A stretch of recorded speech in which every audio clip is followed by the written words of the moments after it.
খালি নিয়তে তওবা করব আল্লাহ যাতে গুনাহ কবিরা আপনার মাফ করে দিলাইব।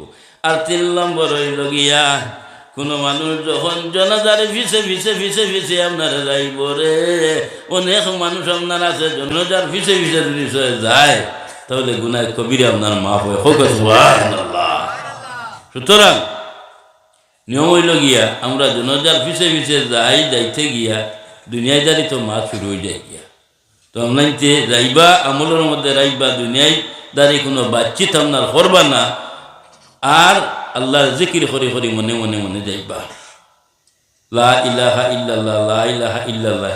যেমন আমরা মানুষ মারা যাওয়ার পরে আমরা মেসাব হলে দিয়া খতমে আম্বিয়া শরীফ পড়াই তিলাওয়াত করাই, ও ঠিক খতমে আম্বিয়া শরীফ লা ইলাহা ইল্লাল্লাহ লা ইলাহা ইল্লাল্লাহ করিয়া যাইবা। দুনিয়ায় কোনো বাতচিত না, মনে করবা কথা এই পালকি লইয়া এই বন্দারে লইয়া যাইতরা, একদিন এই পালকি আমারও লইয়া যাইবা। ও কথা স্মরণ রাখিয়া আমরা আল্লাহ জিকির করি করি যাইবা। হ্যাঁ, যত কদম যাইবা আল্লাহর যাতে গুনাহ কবিরা আপনার মাফ করে দিলে। আর আরো একটা কারণে গুনাহ কবিরা আপনার মাফ হয়, কেউ যদি আপনার সালাতু তাসবিহ নামাজ আপনার পড়ে, তো সব্বরা তার বেটিতে পড়িবা না নেই বালা পড়ো কোয়া সালাতু তাসবিহ নামাজ কোনো মানুষে যদি আপনার পড়ে আল্লাহর যাতে আপনার গুনাহ কবিরা আপনার মাফ করে দিলেন রে ভাই।